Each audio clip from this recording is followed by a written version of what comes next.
Olá pessoal, tudo bem? Antes tarde do que nunca, não é mesmo? Estou aqui de volta para fazer o vídeo um pouquinho sobre o céu dessa semana, um pouquinho atrasada devido à mudança de casa, faz um tempinho que eu não estou postando aqui no YouTube, tá? Tô ainda um pouco, como que eu vou dizer, improvisada, mas logo vou colocar um jeito melhor de gravar aqui os vídeos para o YouTube para vocês. Então, lembrando que eu tô um pouquinho atrasada porque ontem a gente teve dois aspectos muito importantes no céu. Primeiro, que foi a lua cheia no signo de Virgem e a entrada de Saturno em Peixes, tá? Vou falar um pouquinho dessa configuração porque vale super a pena a gente refletir sobre ela, tá? Mas antes, deixa eu me apresentar para você que caiu aqui de paraquedas a primeira vez. Eu sou Ellen Reis Mourão, eu sou psicoterapeuta junguiana, astróloga e oraculista. Eu trabalho com tarô, baralho cigano e runas, tá? E hoje eu quero falar nesse vídeo um pouquinho sobre esses dois aspectos e mais algumas configurações no céu, que são bem interessantes, tá, gente? Primeiro que assim, vamos começar sobre a lua cheia. Bom, gente, a lua cheia, basicamente, ela representa no céu uma oposição entre o Sol e a Lua, tá? Neste caso, essa oposição está acontecendo no eixo Peixes-Virgem. A gente está com o Sol em Peixes e a Lua no signo de Virgem, tá? Então, é um momento onde a razão e a emoção, que é o Sol e a Lua, estão num cabo de guerra, tá? Então, o que acontece? Tá? Em termos astrológicos, geralmente a lua cheia ela é o ápice de uma situação que se iniciou na lua nova, tá? Que a lua nova é o início de um ciclo, tá? E além disso, na lua cheia, além de a gente ter o auge, o ápice de uma situação, onde aquilo transborda, na lua cheia a gente costuma ficar mais emocional. Nós ficamos mais emocionais, né? A lua dos lobos, onde os lobos uivam. Então, a gente pode pegar essa metáfora da seguinte forma: os nossos instintos vão estar mais aflorados, tá? Então, assim, a razão e o instinto, a emoção e o sol, que é o racional, eles estão sim num cabo de guerra. E é por isso que a gente fica mais instintivo, mais emocional, as emoções vêm à flor da pele, tá certo? E agora eu vou falar um pouquinho desse eixo, Virgem-Peixes. Muitos astrólogos associam esse eixo a um eixo kármico, tá? Vamos tentar entender o que é um eixo kármico, Virgem-Peixes? O que seria karma? Karma seria uma cobrança, vamos dizer assim, de ações nossas passadas, né? Aquilo que a gente plantou. Então, por exemplo, a gente planta algo de ruim e a gente vai colher agora no futuro, tá? Então, se a gente pensar mais ou menos, eu falei a grosso modo, tá, gente, sobre karma, tá? Por ser um eixo kármico. Então, é um eixo de muita cobrança, gente, tá? As pessoas mais afetadas por essa lunação vão ser os virginianos e os piscianos. O Brasil também vai ser muito afetado, porque o Brasil tem o Sol no signo de Virgem, tá? Então, pessoas com Sol em Virgem, Sol em Peixes e aspectos como ascendente, Lua, tá? Meio do céu, por exemplo, nesses signos vão ser bastante afetados, tá? Então vamos lá, eixo kármico, então um eixo de cobrança, um eixo difícil, tá? Que pode sim trazer à tona sofrimentos. Que tipos de sofrimentos? Primeiro que o eixo Virgem, Peixes, a gente pode colocar algumas palavras-chave aqui. Ele é um eixo de saúde, tá? Saúde física em Peixes, casa 6, que é a natural da casa 6, que fala da nossa saúde física, e saúde psíquica, saúde mental, tá? Que é a casa 12. Ok? Então, a gente fala aqui de processos de saúde física e psíquica. Então, muitas pessoas podem ter problemas, sim, relacionados à saúde psíquica, principalmente a psíquica, porque a gente está falando de lua, tá? E lua também tem a ver com o nosso emocional, então todo o nosso emocional pode refletir na nossa saúde física. Então a gente pode falar de somatizações aqui, tá? O eixo Virgem Peixes também fala de ordem e caos, ok? Só que assim, olha que dilema que a gente vai viver, tá? Principalmente quem tem aspectos fortes nesses signos. A lua em Virgem fala de organizar as nossas emoções. A gente precisa limpar, tá? Então assim, isso não serve mais bem virginianamente, tá? Isso aqui não me serve mais, isso aqui bem prático, isso aqui serve, eu preciso me organizar emocionalmente. Já não é muito fácil fazer isso. A gente tem oposição num sol que é o caos, é o fim, né? Como Peixes, ele é um signo, o último signo, né, da roda zodiacal, representante da casa 12, tá? Então a gente está falando de fins, de mortes. Coletivamente a gente pode ver várias mortes mesmo, tá? Mortes de pessoas importantes, proeminentes, ok? Desencarnes em massa, que também tem a ver com as águas, é regido por Netuno. Já vou chegar um pouquinho lá, porque Netuno também está em Peixes, tá? Mas a gente também está falando do inconsciente, daquilo que a gente não vê. Natural da casa 12, gente, é o obscuro, é aquilo que está oculto, a gente não está enxergando, é o desconhecido. E o sol está ali, gente, iluminando os aspectos do nosso desconhecido, do nosso inconsciente.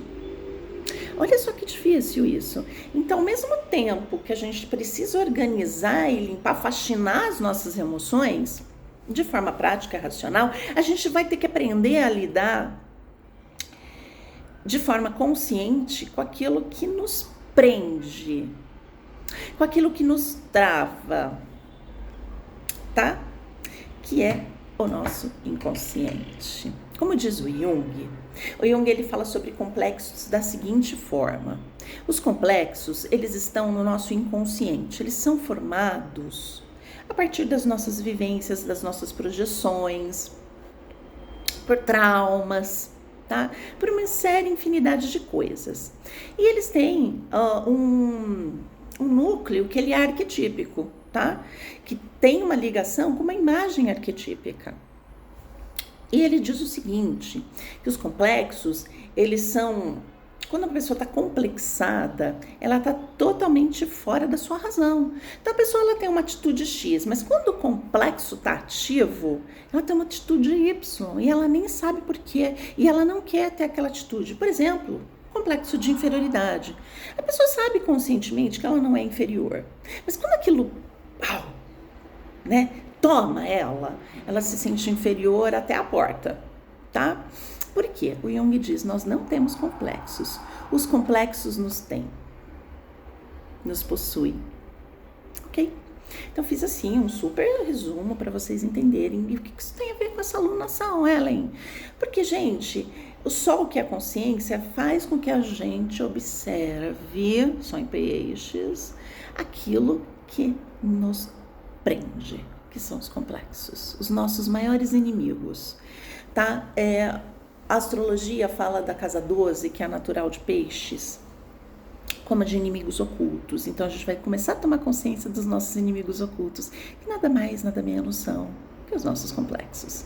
Fora isso, a gente tem que nos organizar emocionalmente, o que não é fácil, ok? Isso em termos pessoais, tá? Mas para você ter uma análise mais profunda e detalhada sobre isso, você precisa ver onde você tem esse eixo, tá? Virgem Peixes. Então, em que casas eles estão? 2 e 8, 1 e 7, porque são os temas que vão ser mais afetados na sua vida, ok? Vamos lá, vamos continuar. Já tô até perdendo o fio aqui da meada. Além disso, ontem Saturno entrou em Peixes. Eu já fiz um vídeo sobre isso, mas eu quero falar mais algumas coisas, tá? Vou deixar o vídeo aqui nas descrições de Saturno no signo de Peixes, porque ele é um grandão, ele é um planeta lento. Ele vai ficar 2 anos e meio nesse signo, ok? Ele só sai em 2026. Então a gente tem bastante coisa para falar sobre ele. Bom, a gente está falando de Saturno, o senhor que é rígido, exigente, limitador.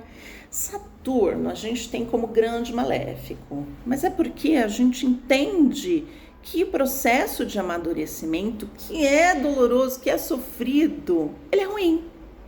Mas ele não é ruim, gente. Assim, Saturno fala das nossas dores, ok?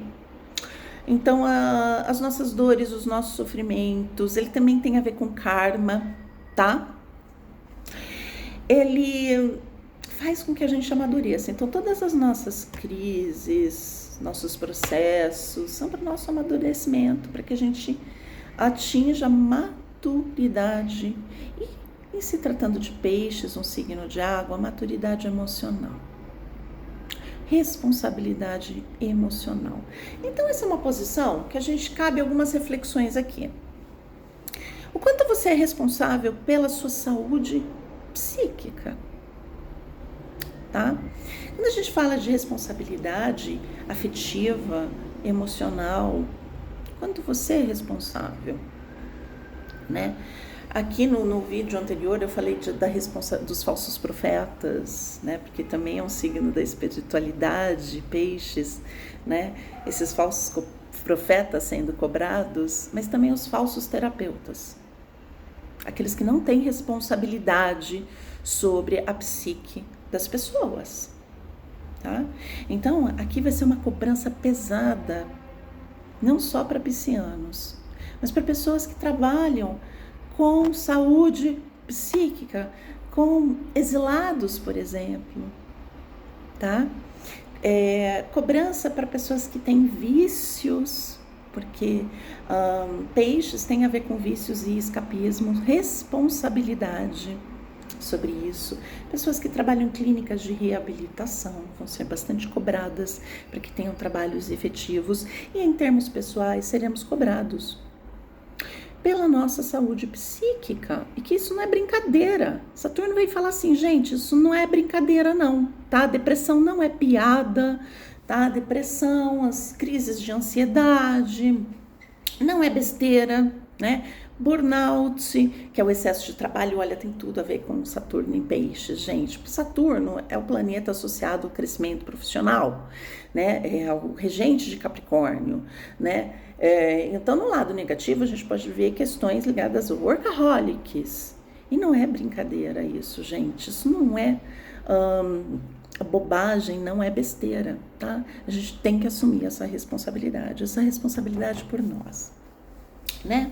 Então, a gente pode ter aqui no lado bastante luminoso de Saturno a estruturação do nosso psíquico, uma chamada para o nosso crescimento, e tudo, o nosso crescimento precisa passar pelo emocional. Sem um amadurecimento emocional, nós não nos tornamos adultos e maduros de fato, tá? A gente pode ser muito bom no nosso trabalho, em outros aspectos da vida, mas no emocional, se a gente não amadurecer, a gente não se torna adulto, seremos eternas crianças, tá? Mas vou deixar o vídeo para que vocês assistam um pouquinho mais a respeito de Saturno em peixes, tá? Além disso, a gente tem uma conjunção Júpiter-Quiron no signo de Áries, o que é bastante interessante, tá, gente? Júpiter, tudo que ele toca, ele expande, ele é o grande benéfico. Então, tem dois lados aí. Ele expande, ele traz sorte, no entanto, ele também traz exageros. Quando ele entra em contato com o Quiron, que é o curador ferido, que ele representa no mapa astral uma ferida, aquela que tá lá cutucando você, ele pode aumentar a dor, tá? Porque ele vai fazer com que isso expanda. Só que é um símbolo de sorte, tá? Porque quanto mais a gente fugir das nossas dores e das nossas feridas, ok? Né? Mas elas vão ficar lá, elas vão continuar. A gente tem que olhar para que elas comecem a produzir cura. No signo de Áries, que a gente tenha coragem de encará-las. Quem tiver coragem, e vai lá, vamos lá, eu vou encarar essa ferida que está aqui em mim. Quanto mais coragem você tiver, mais audácia de encarar, mais você cresce, ok? Então, assim, vai beneficiar terapeutas, tá? Justamente porque Júpiter Quirón é o curador ferido. Então, pessoas do ramo do trabalho terapêutico podem crescer bastante. Claro, lembre-se de Saturno. Podem crescer no sentido de ter responsabilidade, tá? Não podemos esquecer do Saturninho lá em Peixes. Principalmente pessoas que trabalham com o inconsciente. E a gente tem um outro aspecto bem tenso aqui que vale a pena a gente comentar, que é Marte fazendo um aspecto tenso com Netuno, tá? Marte está no signo de Gêmeos e Netuno no signo de Peixes, então eles estão fazendo uma quadratura, isso não é muito legal não, tá? Primeiro que esse aspecto pode trazer problemas para piscianos e geminianos, principalmente geminianos, porque Marte está no signo de vocês. Vamos lá, Marte, o senhor da guerra, o senhor da ação, tá? Do impulso, isso no lado luminoso, ok? No lado sombrio ele é surtado, ele é agressivo, ok? Ele é a quinta série, tá? Ele é impulsivo, ele age sem pensar, ele é birrento, ok? Esses são os dois aspectos de Marte. Netuno, tudo que Netuno toca, ele inebria, tá? É como se uma cortina de fumaça, de névoa, encobrisse aquilo que ele toca. Só que é um aspecto tenso, então a gente não pode passar pano aqui para Netuno, não tem, né? A gente vai ter que ter muita consciência para trabalhar o lado mais luminoso de Marte, Netuno. O que não é fácil, gente, porque Netuno causa ilusão, tá? Então, não estou sendo fatalista aqui não, mas é justamente porque realmente são dois aspectos muito distintos um do outro e Netuno não é fácil de trabalhar não, tá?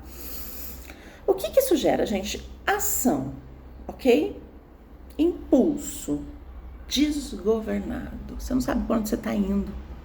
Netuno vai falar assim, olha, você tá, não, esse caminho eu tenho certeza que tá certo. Netuno,